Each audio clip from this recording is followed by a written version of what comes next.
The crystal glass didn't just fall, it exploded.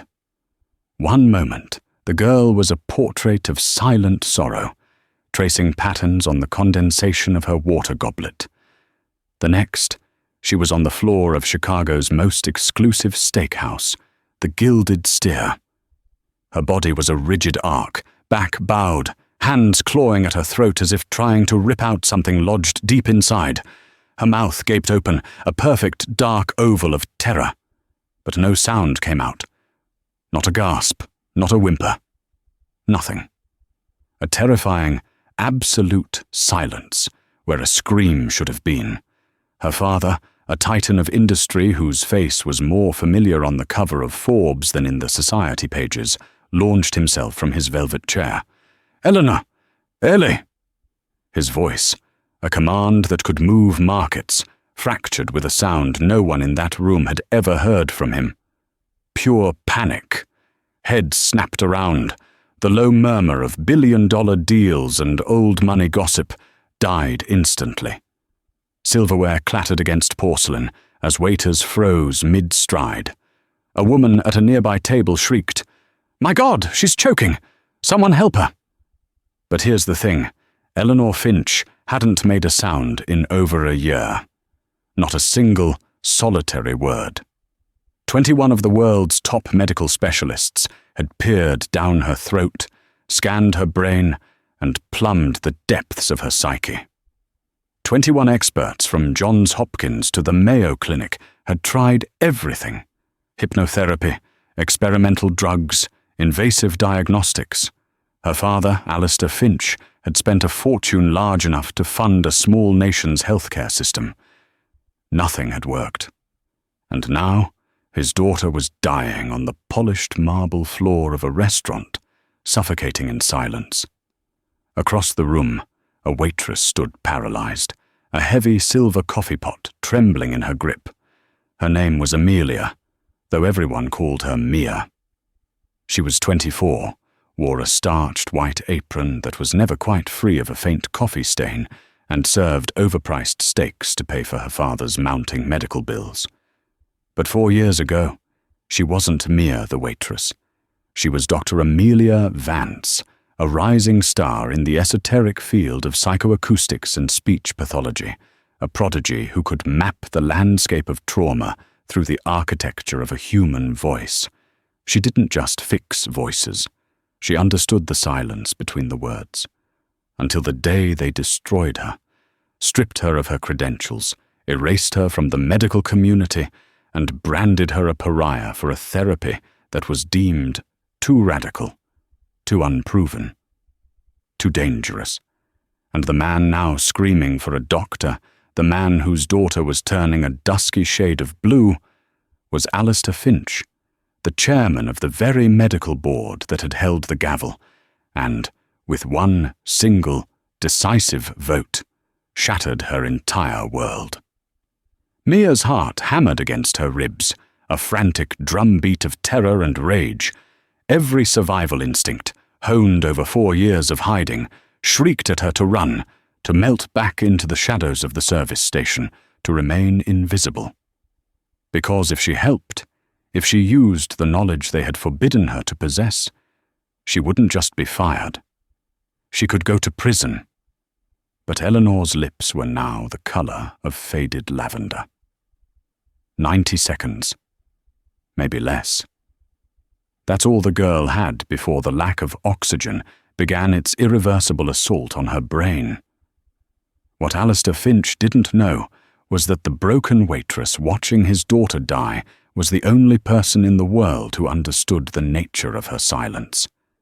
What Mia didn't know was that this single moment was about to detonate a secret buried for 15 years, a secret that connected them all in a way she could never have imagined. She took one step, then another. Her voice, when it came, sliced through the chaos with the cold, clean precision of a surgical instrument. Step back from her. Now. Everyone froze. The waitress was giving orders. Alistair Finch's wild, grief-stricken eyes locked onto hers. For one terrible, suspended second, Neither of them breathed. He saw a waitress. She saw the architect of her ruin. And between them, a dying girl held the key to both their damnations. 6 hours before Eleanor Finch collapsed, Mia's alarm blared at 4 a.m.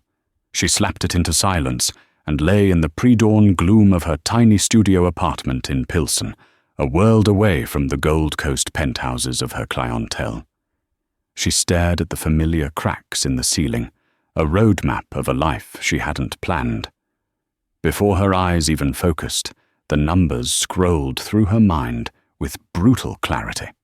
Bank account, 287.14s. Rent due in 3 days, $150. Her father's Parkinson's medication copay, $680. The mountain of debt from her legal defense, a sum so vast it felt like fiction, $312,000. The math was a cruel joke she was forced to tell herself every morning. It hadn't added up in 4 years.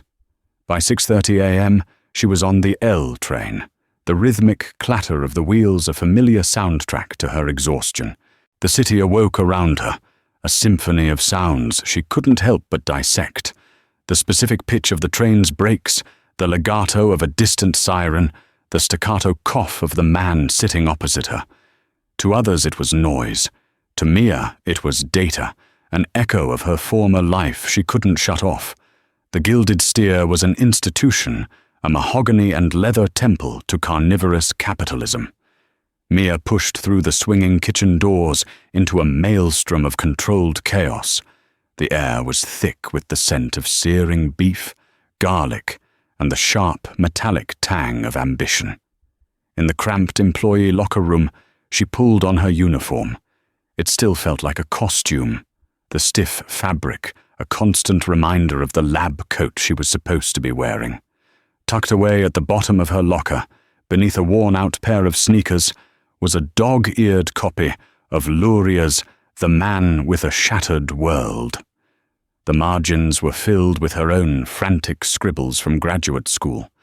Taped to the inside cover was a faded photograph, a much younger Amelia Vance, beaming, holding a plaque that read, "The Vanguard Award for Innovation in Neuro-Linguistic Pathology."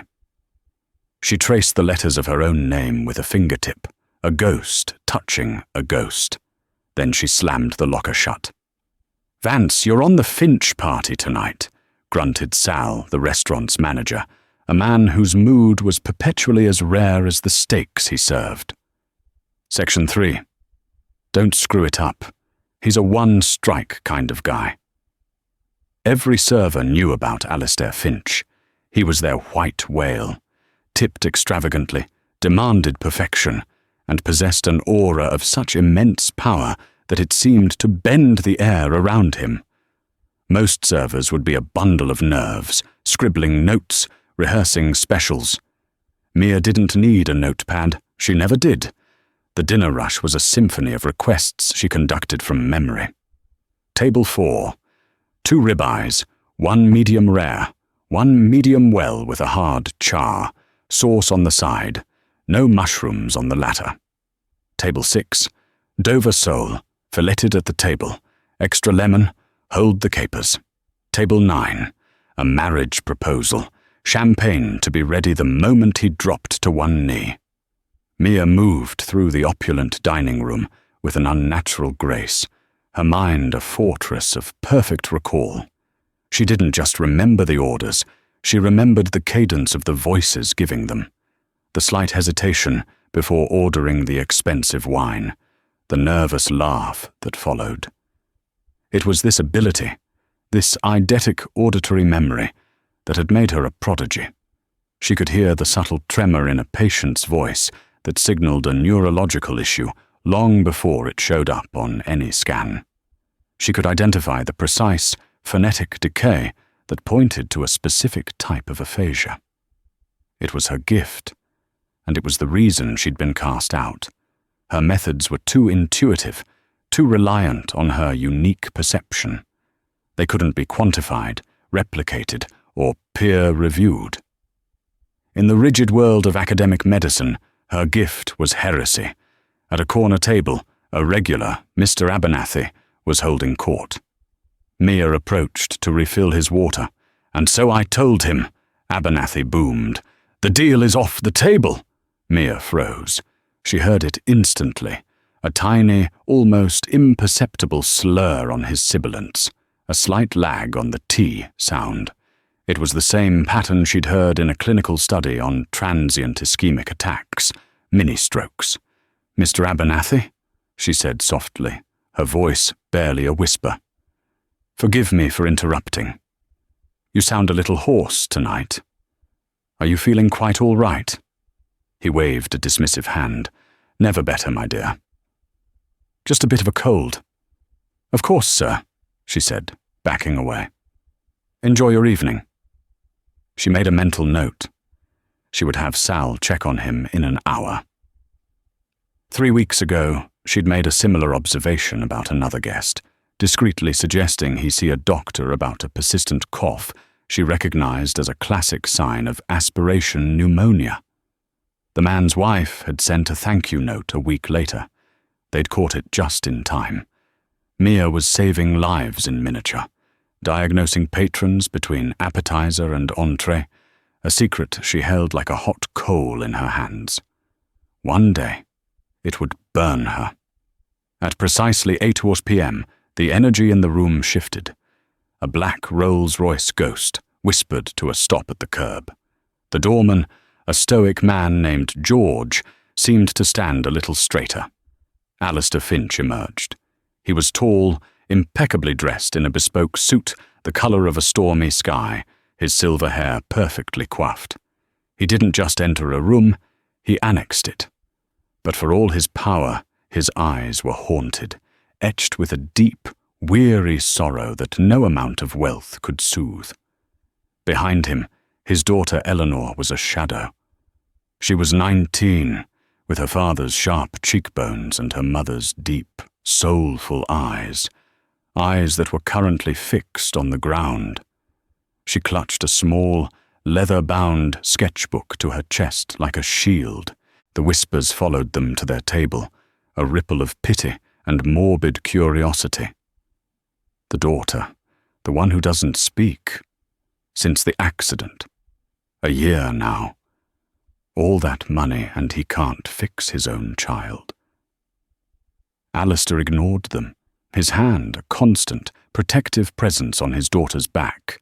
He guided her to their regular table in the quietest corner of the restaurant, Mia's section. She approached, her professional smile a carefully constructed mask. "Good evening, Mr. Finch. Welcome." He gave her a curt nod, his gaze sweeping past her as if she were part of the furniture. He ordered for both of them without consulting Eleanor. "She'll have the sea bass, plain grilled, steamed asparagus. I'll have the New York strip, rare." Eleanor said nothing, of course. She opened her sketchbook and began to draw, her charcoal pencil moving with a fierce, desperate energy. Mia caught a glimpse of the page. A turbulent seascape, a boat tossed on impossibly high waves. Throughout the meal, Alistair tried to engage her. He spoke about a new acquisition, a charity gala, a horse he was thinking of buying. He spoke at her, not to her. His words were attempts to build a bridge across a chasm of silence. But they were the wrong materials, the wrong design. He was a man who solved problems with logic and capital, and his daughter's grief was a language he didn't understand. Eleanor never looked up. She just drew, her knuckles white around the pencil. The main courses were cleared, dessert was declined. Mia was at the service station, polishing a wine glass, when she heard the sound. Not the crash of the goblet, but the sound just before it. A sharp, almost inaudible intake of breath, a glottal stop, a sound of pure, primal panic. She turned, and the world tilted on its axis. Eleanor was on her feet, her chair overturned. Her hands were at her throat, her eyes wide with a terror that went beyond choking. Her body began to convulse. "Eleanor!" Alistair's roar was animalistic. "Ellie, what is it? What's wrong?" "Call 911!" someone shouted. The room dissolved into a cacophony of screams and scraping chairs, but Mia saw what no one else did. Eleanor wasn't choking. The hand placement was wrong. She wasn't clutching the front of her trachea, where food would be lodged. Her fingers were digging into the sides of her neck, pressing on the sternocleidomastoid muscles. The convulsions weren't the random, violent spasms of asphyxiation.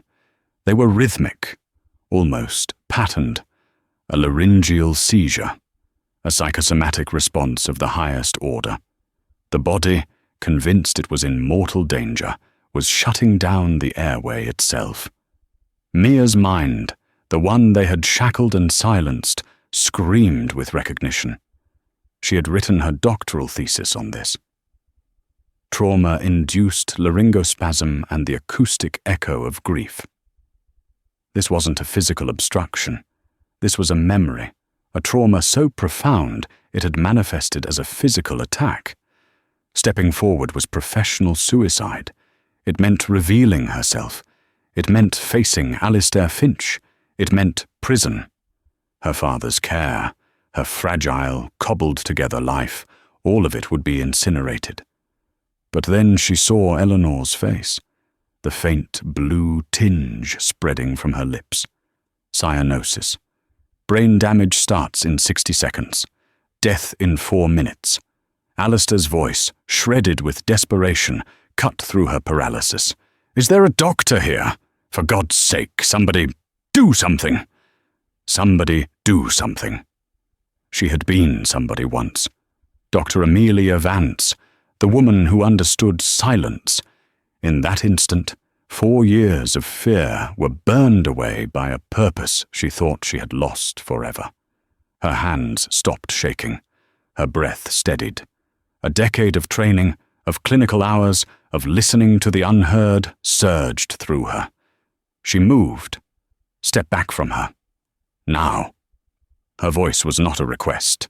It was a command, imbued with an authority that stunned the room into silence. Everyone, give her space. The crowd parted, as if struck by an invisible force. Alistair whipped his head around, his face a mask of confusion and fury. "Who the hell are you? You're the waitress." "Sir," Mia's voice was ice. "Every second you argue with me, your daughter is losing oxygen. Step back." He stared at her, this nobody who was suddenly the center of his universe. And for the first time, he truly saw her, the fierce intelligence in her eyes, the utter lack of fear. He stumbled back, nodding numbly. Mia dropped to her knees beside Eleanor. She didn't reach for the girl's throat. She didn't try the Heimlich maneuver. She did something no one expected. She put 2 fingers gently on Eleanor's wrist, not to check her pulse, but to provide a steady, rhythmic anchor. She leaned in close, her voice low and clear, a precise, resonant hum. It wasn't a song. It was a frequency, a low, soothing tone, the kind used in somatic therapy to break through a feedback loop of panic in the nervous system. "Eleanor," she said, her voice calm, hypnotic. "My name is Mia. You are not dying. Your body is remembering something. I need you to listen to my voice, only my voice. Feel the vibration. Match my breathing." She began to breathe, a slow, exaggerated in and out pattern. The hum never wavered. It was a lifeline of pure sound in an ocean of silent terror. Eleanor's frantic eyes, wide with panic, locked onto hers.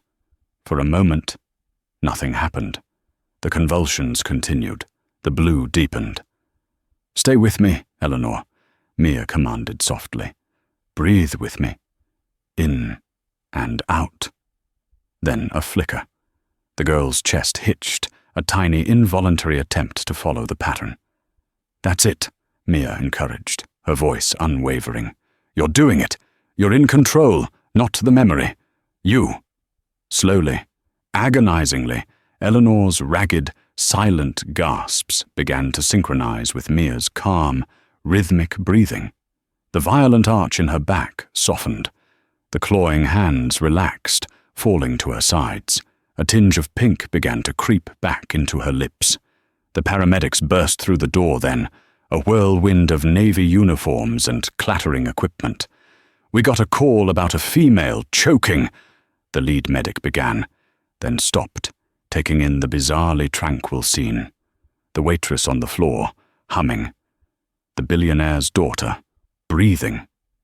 He knelt, his eyes narrowing at Mia. "Are you a doctor, Mom?" "I have some training," Mia said, her voice tight, never breaking eye contact with Eleanor. She had already said too much, done too much.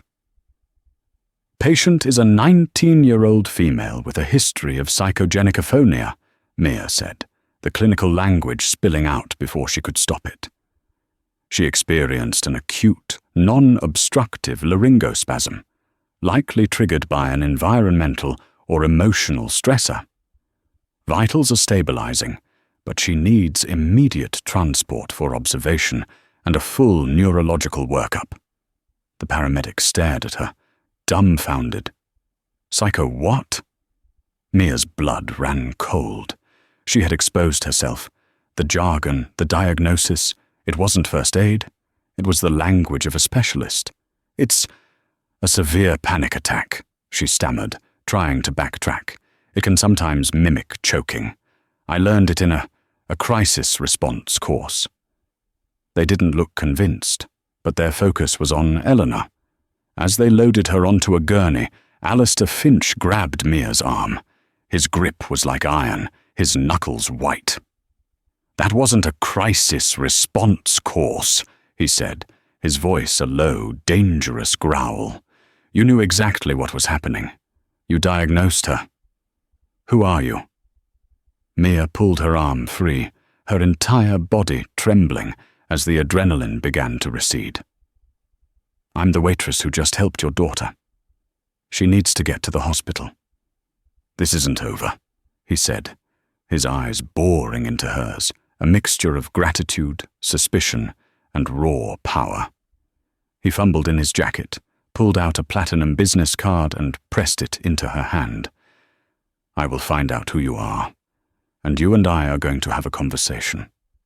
He turned and followed the gurney, leaving Mia standing alone in the center of the silent, staring dining room.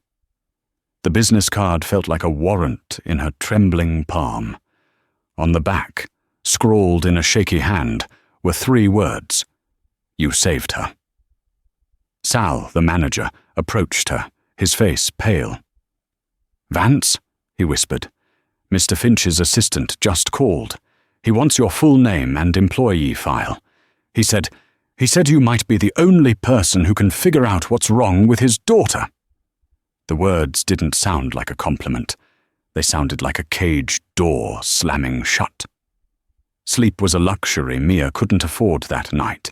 At 3:14 a.m., she was hunched over her aging laptop, the glow of the screen casting long shadows across her tiny apartment. She typed in a name she hadn't dared to search in 4 years: Dr. Amelia Vance. The search results were a digital graveyard, a few cached links to her published research, a university profile that now led to a 404 error, and then the articles from the fallout. Prodigy pathologist's license revoked amidst controversy. The Vance method: breakthrough or dangerous malpractice. Medical board cites reckless disregard for established protocols. She scanned the articles, her stomach churning. They painted her as a reckless charlatan who had preyed on a desperate family. They quoted the chairman of the disciplinary committee, a man she had never met, whose name was only a footnote in the transcript of her hearing. A powerful philanthropist and hospital benefactor, lauded for his commitment to evidence-based medicine. Alistair Finch. Her breath caught in her throat. It wasn't just that he had been on the board, he had been the deciding vote. She remembered the anonymous, faceless committee. Now, one of those faces had a name. The man whose daughter she had just saved was the same man who had personally signed the order that had professionally executed her. A new search. Eleanor Finch accident. The stories flooded the screen. A year ago. A boating accident on Lake Michigan. Alistair's wife, renowned cellist Isabella Finch, was killed. Eleanor, who had been at the helm, had survived, pulled from the water with only minor physical injuries. She hadn't spoken a word since the funeral. Grief, survivor's guilt, post-traumatic stress. The diagnosis was obvious to Mia, but the 21 specialists had clearly missed the mechanism. They were looking for a broken wire in her throat or a lesion on her brain. They weren't listening to the silence. The silence wasn't an absence of sound. It was a presence. A wall built of trauma, brick by painful brick. Eleanor's laryngospasms weren't random. They were the physical manifestation of a memory trying to surface. A memory her mind would do anything to keep buried. Meanwhile, in his penthouse overlooking the city, Alistair Finch was also awake. His head of security, a former Mossad agent named Elias, had been ruthlessly efficient. "I need a complete workup on a waitress at the Gilded Steer," Alistair had commanded over the phone. Amelia Vance. "I want to know where she was born, what she had for breakfast, and how she knew a medical term that stumped a paramedic. I want it by sunrise." At 5:45 a.m., the encrypted file arrived. Alistair opened it, his hand shaking slightly as he sipped his third espresso. Amelia Vance, age 24. Current employment, the Gilded Steer. Previous employment, see sealed addendum. Alistair's finger hovered over the link. He clicked. The screen filled with the details of her life, her brilliant academic career, her groundbreaking research, and then the hearing. The accusations from a rival academic, Dr. Philip Croft, whose own research she had inadvertently debunked, the falsified patient testimony, the committee review. And there, in stark black and white, was the transcript of his own statement from that day. Dr. Vance's methods, while intriguing, lack the rigorous empirical data necessary for clinical application. They represent an unacceptable risk to patient safety. I vote in favor of permanent revocation. The coffee cup slipped from his fingers, shattering on the marble floor. He didn't notice. He was staring at the photo attached to the file. The smiling, hopeful face of the young woman from the awards ceremony. The same fierce, intelligent eyes of the waitress who had looked at him without a shred of fear.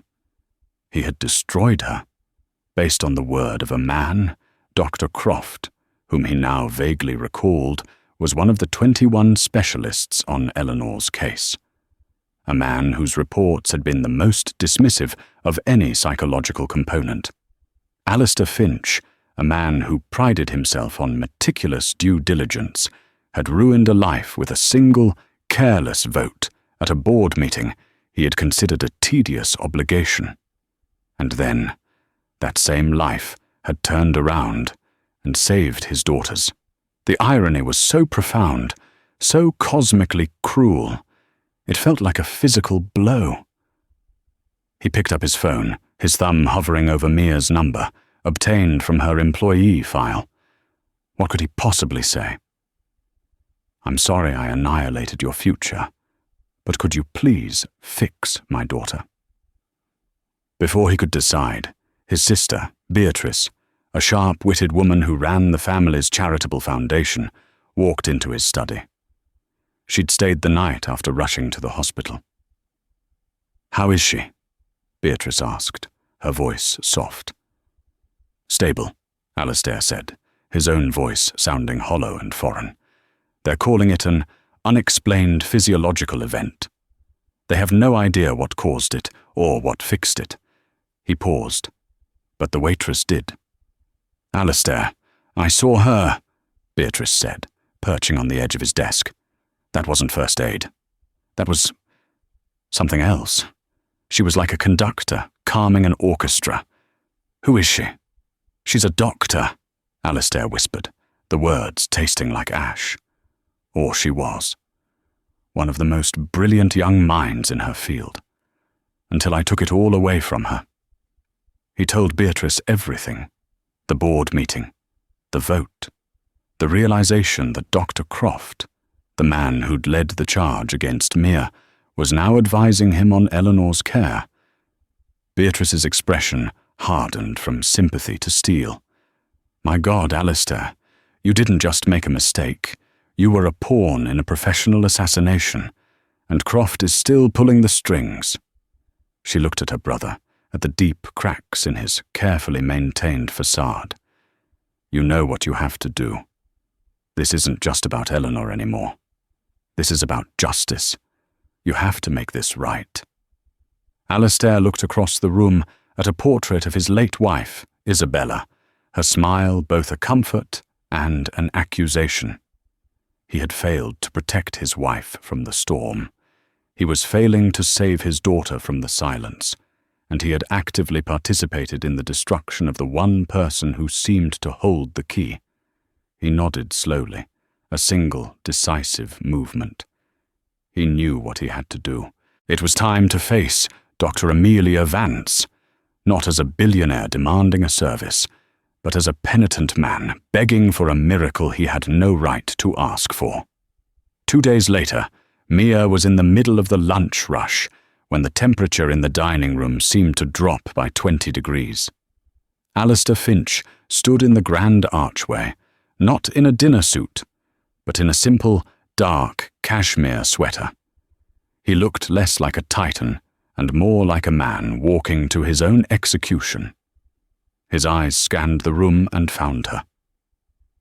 I need to speak with Amelia Vance, he said to Sal, his voice quiet, but carrying the weight of absolute command, privately.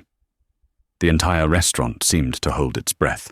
Sal, looking terrified, gestured to Mia. Vance, back office, now. Mia's hands were shaking as she untied her apron. She followed him through the bustling kitchen, the clatter of pots and pans a deafening roar in her ears. He led her not to the manager's office, but to the cavernous, silent wine cellar in the sub-basement. The air was cool and smelled of damp earth and aging oak. He closed the heavy door behind them, plunging them into a world of shadows and silence. Dr. Vance, he began, the name sounding rusty on his tongue. It's just Mia now. She cut him off, her voice colder than the cellar air. You saw to that. He flinched as if she'd struck him. I know what I did, he said, his voice raw. I've reviewed the hearing. I've read your research. I've seen the evidence against you. And I now know it was fabricated by Philip Croft. I was arrogant, and I was negligent. There is no excuse for what I did. I can only say that I am profoundly sorry. Mia stared at him, the apology she had fantasized about for 4 years finally being delivered. It felt hollow, insufficient. Sorry doesn't pay my father's medical bills. Sorry doesn't erase 4 years of serving cocktails to men like you. Sorry doesn't give me my life back. I know, he said quietly, but maybe I can help you get it back. But first, I have to ask you. I have to beg you to help my daughter. He pulled out a tablet, his hands trembling. This is her complete medical file, unredacted. Everything the 21 doctors have found, or rather, everything they haven't. Please, just look at it. This is a massive HIPAA violation, she said, though her fingers twitched with the desire to take it. I am her father, and I am waiving her privacy, he countered, his desperation palpable. I am also the man who put Dr. Croft on her team. He's been systematically steering the diagnosis away from anything psychological. He's been blocking the very path of inquiry that you pioneered. He's not trying to heal her. He's trying to prove himself right, even if it kills her. Mia hesitated for a heartbeat, then snatched the tablet from his hand.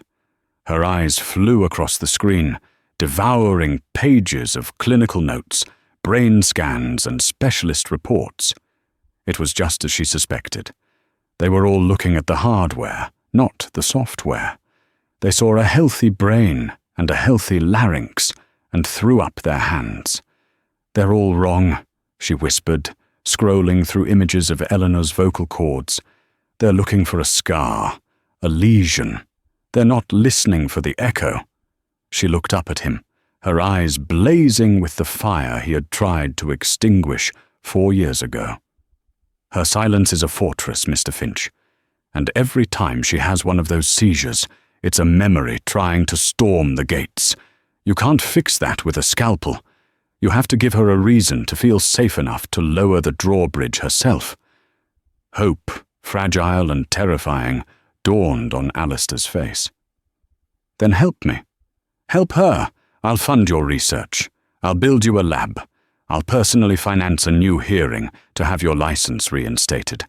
I will use every ounce of my power to undo the damage I've done. Name your price."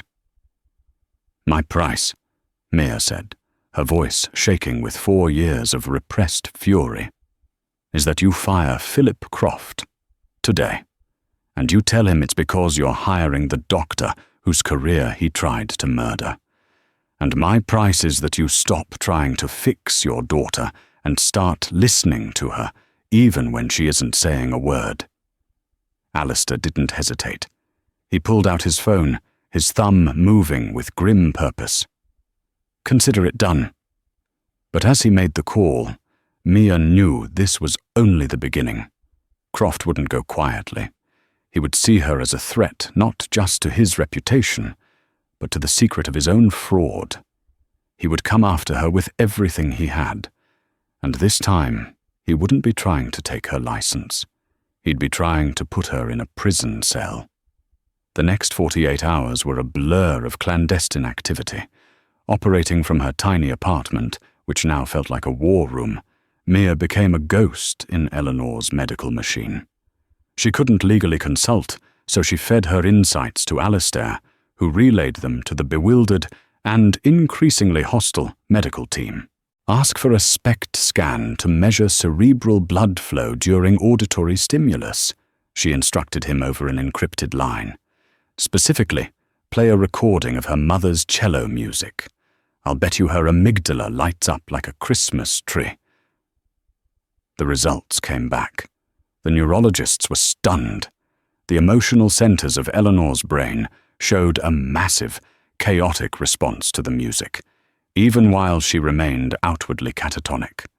It was the first piece of hard data that validated Mia's theory. But Dr. Croft, though officially dismissed, still had allies on the team. The backlash was immediate. "Mr. Finch," Dr. Albright, the head neurologist, said condescendingly over a conference call, "these suggestions are highly unorthodox. They appear to be based on the discredited theories of a disgraced former practitioner. We cannot, in good conscience, pursue this line of inquiry. It's irresponsible." Their egos were a brick wall. They couldn't accept that a 24-year-old waitress had seen something that they, with their decades of experience and sterling reputations, had missed. They closed ranks, dismissing Mia's insights as dangerous speculation, and Eleanor's condition worsened. The seizures became more frequent, more violent.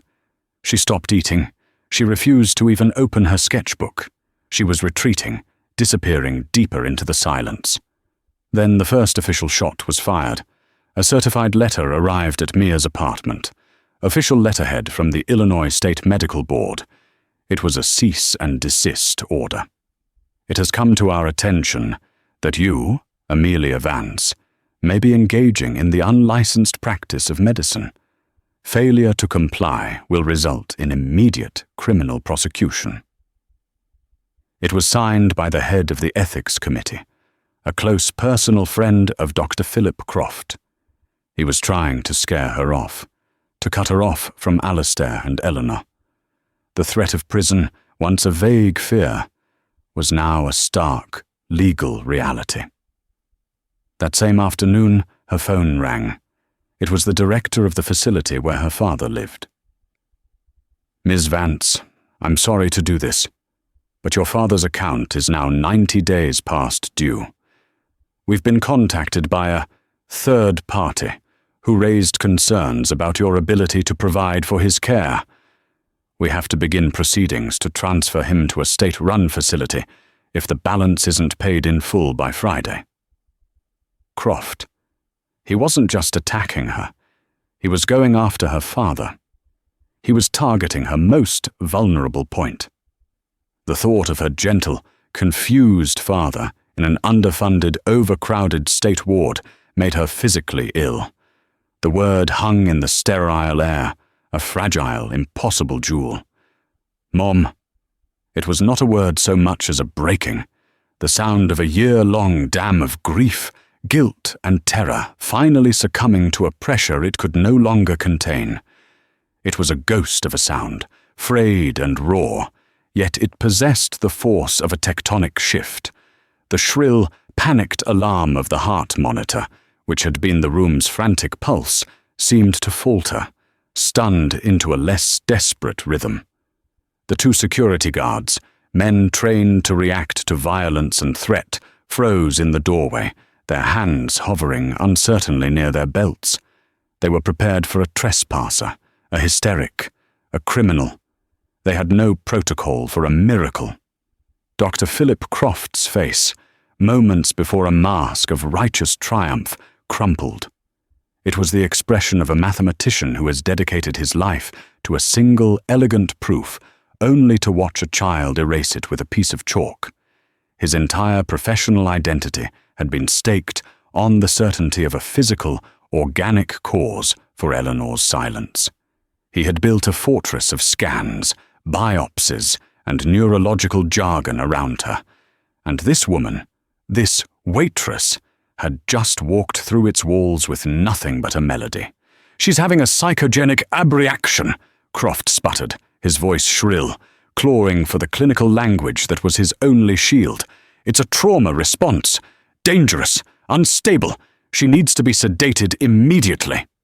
But his words were hollow, the desperate incantations of a priest whose God has just been proven false. No one was listening to him.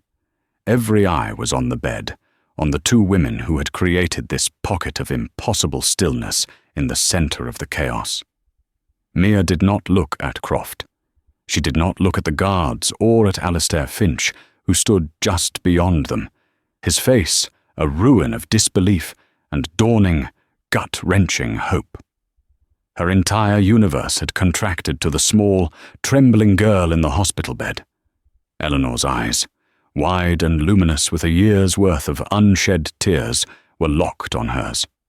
Her body was racked with sobs, no longer the silent, convulsive seizures of before, but deep, shuddering, audible gasps of release. Mia reached out, not as a doctor, but as a human being. She gently placed her hand over Eleanor's, which was clenched into a white-knuckled fist on the blanket. Her touch was not clinical. It was an anchor. "It's okay," Mia whispered, her voice a low, steady current beneath the storm of Eleanor's grief. "It's okay to let it go. You've been carrying it for so long. You can set it down now." "Arrest her!" Croft shrieked again, his voice cracking with desperation. "She is in violation of a legal order. She is practicing medicine without a license." It was then that Alistair Finch moved. He took 2 long strides, his presence, even in his grief, radiating an authority that bent the air around him. He didn't shout, he didn't threaten, he simply placed himself between Croft and the bed, a human shield. He turned his head, and his gaze, cold and heavy as iron, fell upon the other doctor. "Get out," he said. The words were quiet, almost conversational, but they carried the finality of a vault door swinging shut. "Get out of this room. Get out of this hospital. Elias will meet you at your office. Your access has been revoked. Your funding has been frozen. If you ever come near my daughter or Dr. Vance again, The next conversation you have will be with the Attorney General." Croft paled, his bluster evaporating into a cloud of pure fear. He saw in Alistair's eyes not just the anger of a father, but the cold, methodical fury of a titan whose full, terrifying power was now being brought to bear. He stumbled backward, bumping into one of the guards, and then, without another word, he turned and fled down the hallway, a man running from the ghost of his own career. Alistair turned back to the room. He looked at Mia, her hand still covering his daughter's. He saw the waitress, the disgraced doctor, the woman he had destroyed, and the woman who had just handed him back his child's soul. His own face, a mask of control he had worn for 50 years, finally broke. A single, heavy tear traced a path through the silver stubble on his cheek. "Amelia," he began, his voice thick and unfamiliar. The security guards, sensing a seismic shift in the situation, quietly backed out of the room, pulling the door almost closed, affording them a fragile privacy. Mia met his gaze over Eleanor's shaking form. "She needs you," she said softly, her voice clear and firm, cutting through his daze. "Not Mr. Finch, the CEO. She needs her father. Go to her." It was the simplest command, but for Alistair, it was the hardest. He had spent a year trying to fix Eleanor, with money, with specialists, with power. He had never once considered that what she needed was simply her dad. He moved to the other side of the bed, his movements stiff and uncertain. He looked at his daughter, truly looked at her, at the raw pain on her face, and he did what he should have done a year ago. He sat on the edge of her bed, took her other hand, and began to weep with her. Mia stayed, a quiet witness, until their shared sobs subsided into the exhausted calm that follows a storm. Only then did she gently retract her hand, stand up, and slip out of the room, leaving the father and daughter alone in the quiet, sacred space of their shared grief. She walked down the hallway, her legs feeling like hollow reeds. The adrenaline was gone, leaving behind a bone-deep weariness and the cold, stark reality of her situation. She had violated a legal order. She had practiced medicine without a license. She had won the battle, but she was certain she had just lost the war. She expected to be met by police, by lawyers, by the end of her life as she knew it. Instead, she was met by Beatrice Finch. Alistair's sister stood with her arms crossed, her expression a mixture of awe and steely resolve. "My brother has an army of lawyers who are already filing so many injunctions and emergency motions that the state board servers will probably crash," Beatrice said, her voice crisp. "You are not going to jail, but you are going to have a very, very long night." She gestured down the hall. "They've given us a conference room. There are people who need to talk to you." The conference room was a private lounge in the hospital's donor wing.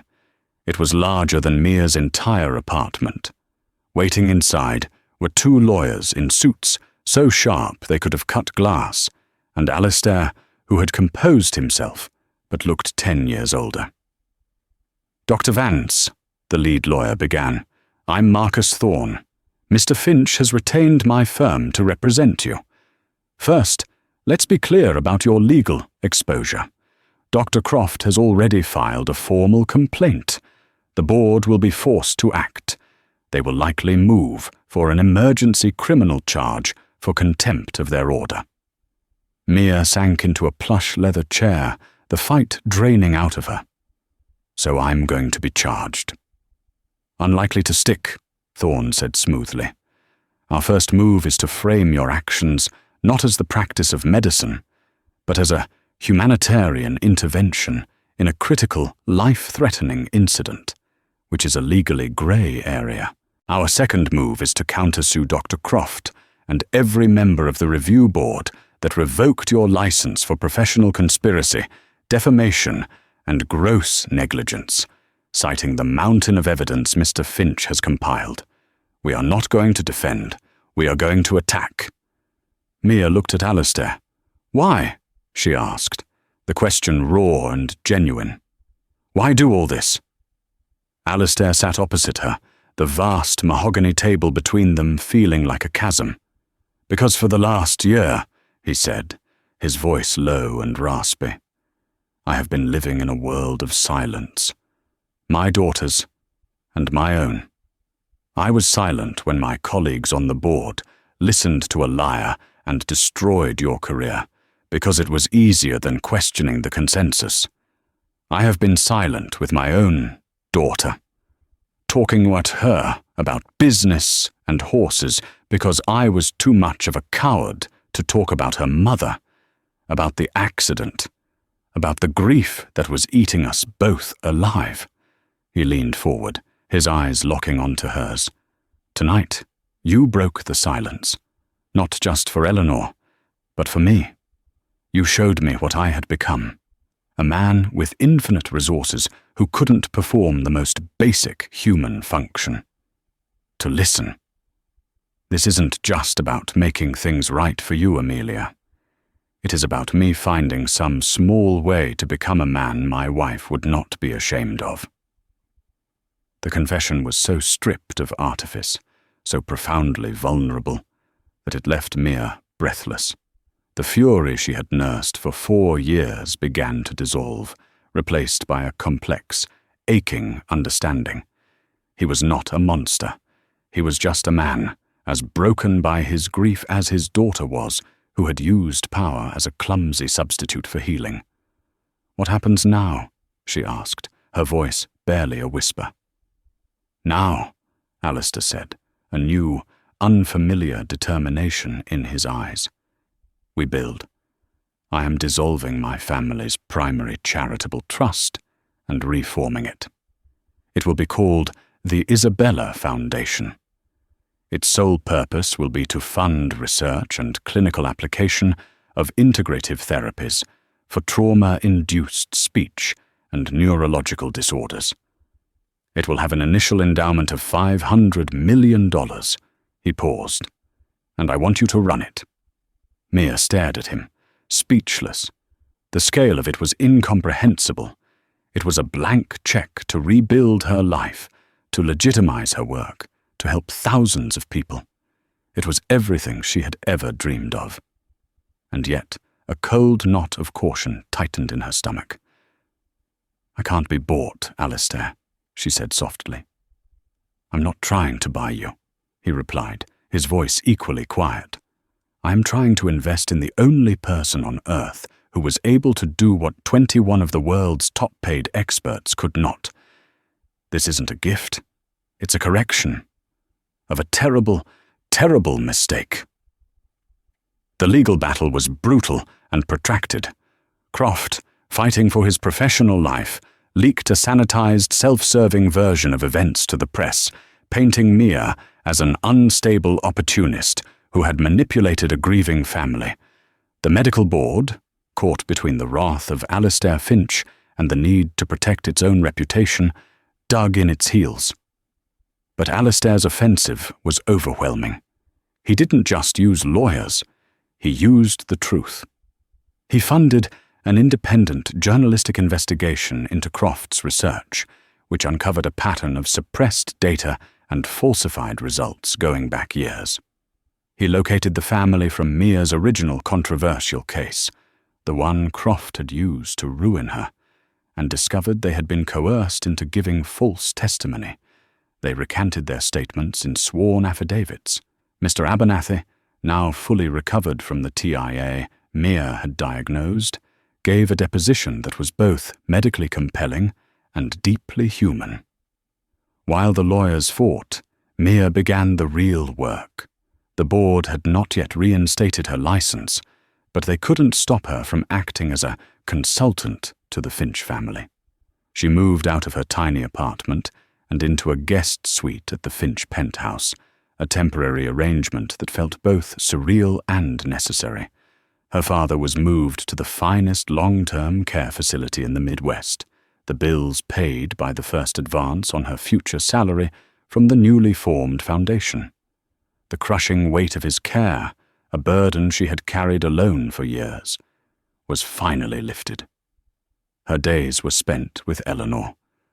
The breakthrough in the hospital had not been a magic cure.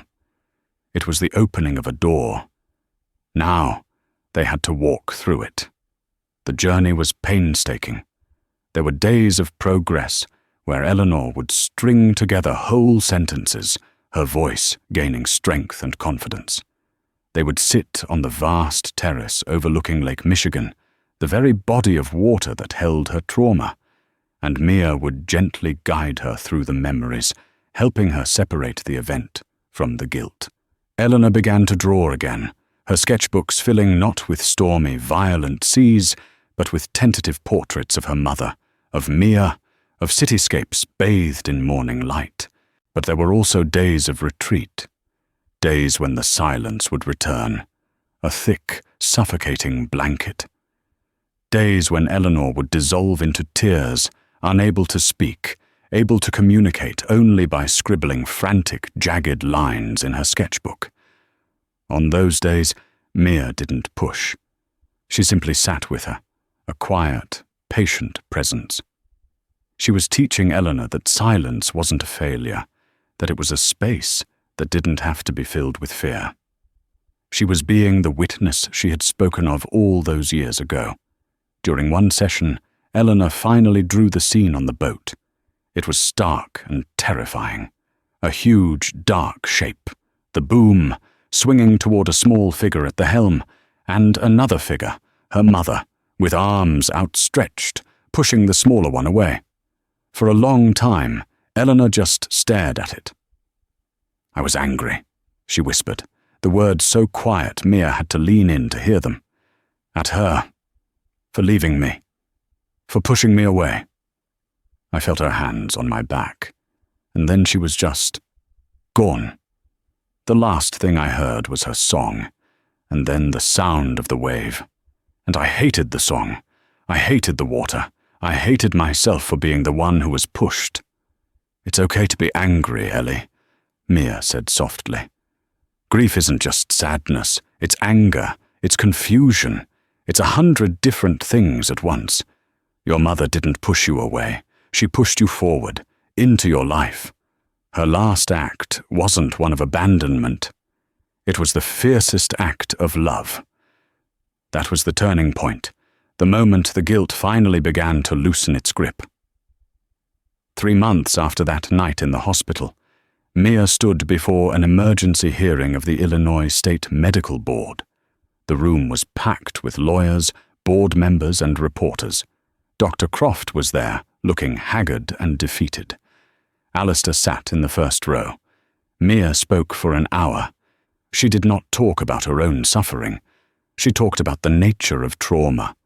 She presented her research, her theories on psychoacoustics, on the way the human voice acts as a seismograph for the soul.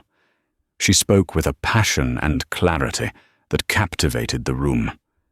She was not a defendant pleading her case. She was a scientist and a healer, reclaiming her territory. "For 4 years," she concluded, her voice steady, "this board has defined my work as dangerous. The real danger, I submit, is not in listening too closely. The real danger is in not listening at all, in seeing a patient as a collection of symptoms to be managed, rather than a human story to be heard. Silence is not always an absence of sound. Sometimes it is a language in itself. And if we refuse to learn that language, we are the ones who are failing our patients." There was a profound silence when she finished. Then, the head of the board cleared his throat. "We have one final witness, Ms. Eleanor Finch." A door at the side of the room opened. Eleanor walked in. She was no longer the fragile, haunted girl from the restaurant. She wore a simple dress, her hair was pulled back, and her eyes were clear and direct. She walked to the podium with a quiet confidence that filled the room. She looked at the board members, her gaze unwavering. "My name is Eleanor Finch," she said, her voice not loud, but resonant and clear. "A year ago, I lost my mother, and I lost my voice. I was trapped inside a memory that was killing me. 21 doctors tried to find a reason. They scanned my brain, they scoped my throat, they gave me drugs. They all tried to fix my body. Dr. Vance was the only one who thought to listen to my heart." She turned her head and smiled at Mia, a genuine, radiant smile. "She didn't just give me back my voice," Eleanor said, her voice ringing with conviction. "She gave me back my life. Any board that would call that malpractice is a board that has forgotten what it means to heal." It was over. The vote was a formality. Mia's license was reinstated with a formal apology from the board. Crofts was permanently revoked. That evening, Mia didn't go to the celebratory dinner Alistair had planned. Instead, she drove to the garden of her father's new residence. He was sitting on a bench, watching the sunset paint the sky in shades of rose and gold. She sat beside him, the comfortable silence between them, a testament to a lifetime of love. "I heard you on the news," he said, his voice frail but his eyes shining with pride. "You sounded like your mother." She always said the most important diagnostic tool wasn't a machine, but a chair. A willingness to just sit and listen until the patient felt safe enough to tell you where it hurt. Mia leaned her head on his shoulder, the coarse fabric of his sweater familiar and comforting. She thought of the journey, the crushing debt, the humiliation of the apron, the terror in the hospital, the slow, arduous path of healing.